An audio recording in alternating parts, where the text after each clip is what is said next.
Hello and welcome to the Silver King's War. I'm Michael Sievers, the writer, producer, and creator of this podcast series about my father's Second World War as a B-26 bombardier. Today we are in Marauder Men, the second play, and we are in Act 1 called The Flying Dude, Scene 2, Baltimore City Council. And it begins with Michael, the narrator.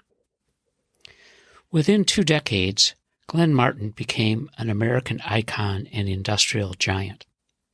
He built planes in Los Angeles and Cleveland, had a brief 1917 merger with Orville and Wilbur Wright in Dayton, Ohio, and New York City. The federal government was his best client, and he wasn't business partner material. This scene, in April of 1928, is Glenn Martin speaking with the mayor of Baltimore, William F. Bruning, and the entire city council about moving his manufacturing company to Baltimore. The scene inside City Hall, which is an elaborate historic council chamber, with elected officials sitting in an arc of chairs above the witness table. Glenn Martin sits before a microphone and table directly below the mayor, and his mother, Minta, sits in the first row of seats just off Glenn's right shoulder. This is Michael, the narrator. The rise from Santa Ana to this Baltimore City Hall hearing scene presents a man, Glenn L. Martin, whose mother, Minta, left her husband and daughter to follow this son throughout their lives.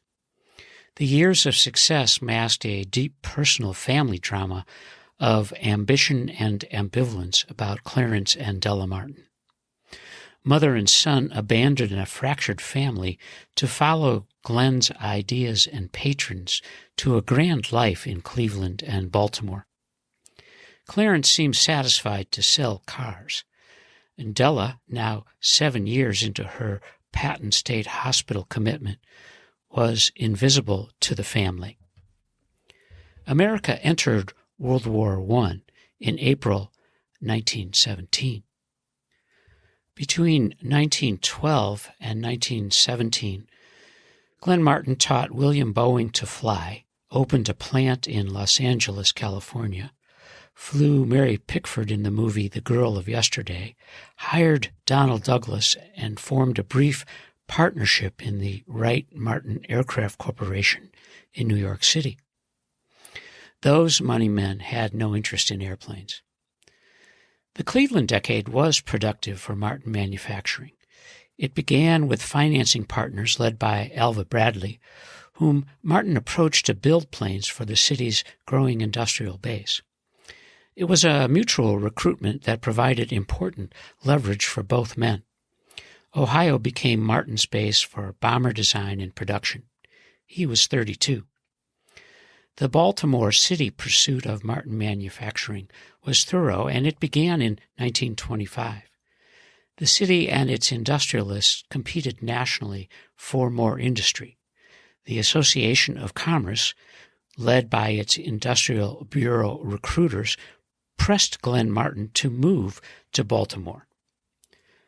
The negotiations were complex, and Glenn Martin had leverage that Baltimore's city council couldn't counter. This is Glenn Martin, the Flying Dude. The industrial competition fueled innovation between the wars, and I was certain that the next war would be won in the skies. We designed and built the MB-1, the Martin Bomber No. 1. It was a 2-engine, 400 horsepower, 125-mile-per-hour biplane. The War Department ordered 20 planes for the Army in January 1918, and I delivered 9 by the armistice on November 11th of that year. Then I met Billy Mitchell, who was the Army Assistant Chief for Air Services, and together we blew the Navy away with a Martin bomber demonstration off the Virginia Capes in 1921. The Navy, ordering seaplanes, became the company's consistent client. The imperative for our products and better water access made a Martin manufacturing move essential. One more relationship was critical and timely for me. I knew Franklin Delano Roosevelt. We met when FDR was an assistant secretary of the Navy for Woodrow Wilson, and this connection led to Martin Manufacturing's long-term service to the Navy. My link to FDR began 2 decades before the presidency. Born 4 years apart, our professional lives converged again when the B-26, my Martin Marauder, became our most famous product for the Army Air Corps.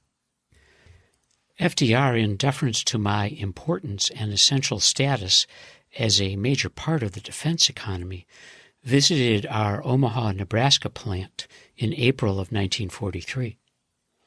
The Air Corps selected Omaha as a second B-26 facility to move production away from East or West Coast sites.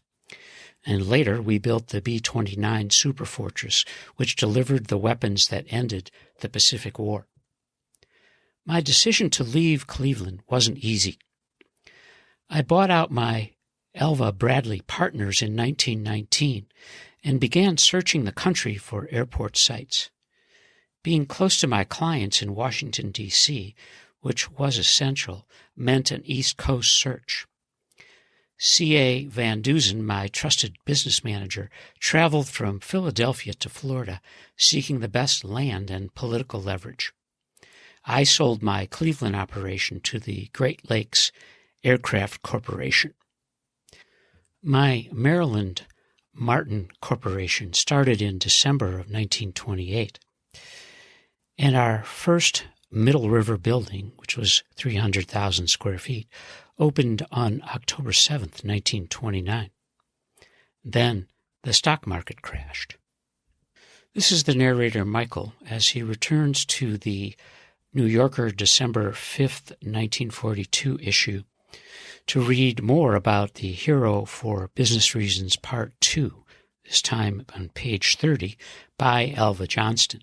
And it began, Martin's idea that the aerial age was not ending but just starting was quickly vindicated. In a few years, the demand for Martin bombers and other types was too great for his Cleveland plant, and in 1929 he moved to a 1,260-acre site at Middle River near Baltimore. At a civic gathering in Baltimore, he predicted that he would be employing 10,000 men there within a few years. This was taken at the time as the comforting, old-school Chamber of Commerce talk. Today, his employees number several times that figure. As the lights go up on this scene, it's important to consider that what will happen here is of substantial consequence to Baltimore as a city and to the region. And it begins with Baltimore's mayor, William F. Bruning. Mr. Martin, thank you for meeting with the City Council today. We know your time is valuable, so let's begin. And Glenn Martin, the flying dude, responding, Thank you, Mayor Bruning, and members of the City Council. I am here with my mother, Mrs. Arminta Martin, to explain again my requirements for a manufacturing site in Baltimore. And the mayor, looking down on Glenn Martin, we understand that your long deliberations and negotiations with the Association of Commerce's Industrial Bureau have been difficult. However, you must know that the city's financial capacity has constraints. And Glenn Martin, looking up at the mayor, Yes, Mr. Mayor, I know that the Maryland state legislation guiding the city's loan parameters mandates development within Baltimore's jurisdiction. And the Bureau staff, since they first approached me about a Baltimore move in Cleveland in 1925, has been diligent throughout a tedious site search. Mayor Bruning responds, I agree, Mr. Martin. The Industrial Bureau has supported the Council's vision to expand Baltimore's industrial base. Our offer is generous with airport space and land for Martin manufacturing. However, it's not clear that we can meet your demands right now. And Glenn Martin to the mayor. Yes, Mr. Mayor, we are stuck. I am ready to leave Cleveland and build a world-class facility for Baltimore and the Mid-Atlantic region. However, I may have no choice but to continue our search from Philadelphia to Miami. As the lights go down on this scene, Michael continues to read from the December 5th, 1942 New Yorker story, Hero for Business Reasons, Part 2, on page 32 by Alva Johnston. Quote, "In the last 3 years, the output of the Martin factory has expanded at a titanic rate. Orders running into the billions have been piled on Martin. The 140,000-pound Mars, the largest seaplane in the world, was built by Martin largely at his own expense. He has completed designs for building a 250,000-pounder, which is large enough to satisfy Major Alexander de Seversky, the most enthusiastic exponent of giant aircraft, and he is ready to start on a 500,000-pounder. His output of other types has reached staggering dimensions, but the details are secret." This is the end of Scene 2 of Marauder Men. And you are listening to the Silver King's War.